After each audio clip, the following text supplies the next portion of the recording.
Okay, you know the scene. You're on the floor, you're having a great time, and then it happens. Again, your baby picks up their favorite toy, makes that intense, direct eye contact with you, and just lets it go. Thud. You pick it up, you hand it back, and like clockwork, 2 seconds later, thud. It's Groundhog Day, but with a rattle. So let's get into what's really going on here. Right, so we all ask the same question. Why? What is this? Is my baby glitching? Are they just trying to see how many times I'll bend over before my back gives out? Well, the truth is actually way more fascinating. What looks like a simple and, kind of annoying habit is really a front row seat to their brain development. We're calling this the repetition riddle. Because you get that feeling, right? After you've picked up the same squishy giraffe for the 12th time, you start to think, they're totally doing this on purpose. And you know what? You are absolutely right. They are. But maybe not for the reasons you think. To start cracking this case, you gotta look at what's happening inside their head.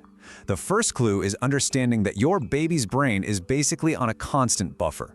I mean, it is processing an unbelievable amount of new information every single second of the day. Here's the best way to think about it. Imagine their brain is a super fast, top-of-the-line computer, but it's connected to some really slow dial-up internet. So that little pause you see, that blank stare they give right after the toy hits the floor, that's not them zoning out. Oh no, that's a massive data download in progress. Yeah, there's actually a name for this. It's called the freeze response. When something new and sudden happens, like that clatter of a toy hitting the floor, their entire system just pauses. It has to shut down all other movement so it can divert every last bit of energy to figuring out what just happened. They're literally buffering the sound, the speed, the whole experience. So the sequence here is everything. First, the toy drops. Second, the baby freezes. They go totally still, right? And third, that's the moment their brain is working overtime, processing all that new sensory info. This isn't passive at all. It's some of the most intense, active learning they will ever do. And get this, it goes even deeper.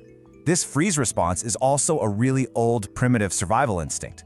I mean, for a tiny human, the best way to observe something new and potentially scary is to become a statue and just watch. What you're witnessing is the very birth of their attention span. How cool is that? But it gets even more complex. They aren't just observing the toy and how it falls.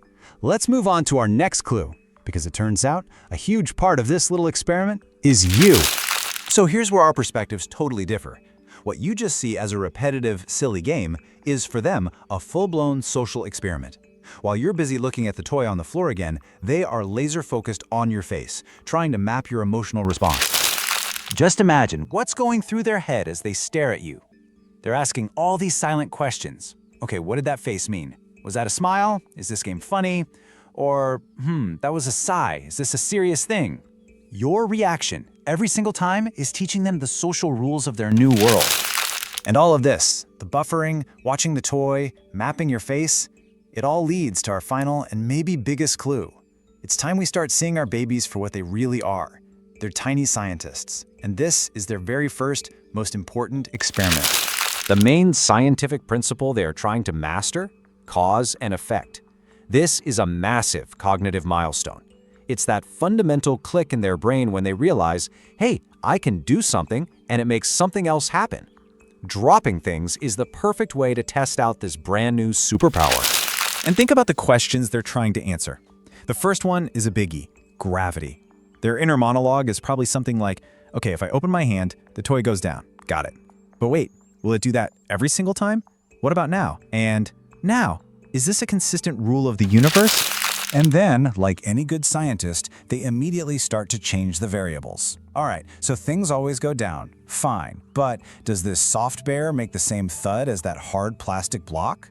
They are constantly comparing, contrasting, and building this incredible mental database of how physics works. Now here's a surprising little twist. Sometimes, this whole dropping game has nothing to do with physics or even you.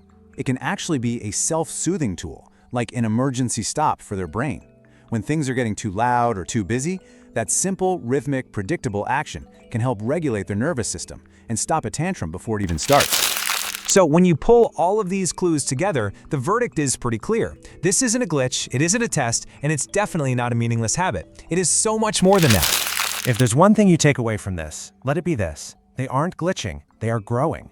Every repetitive drop is the sound of a healthy, curious, and very active mind that is hard at work.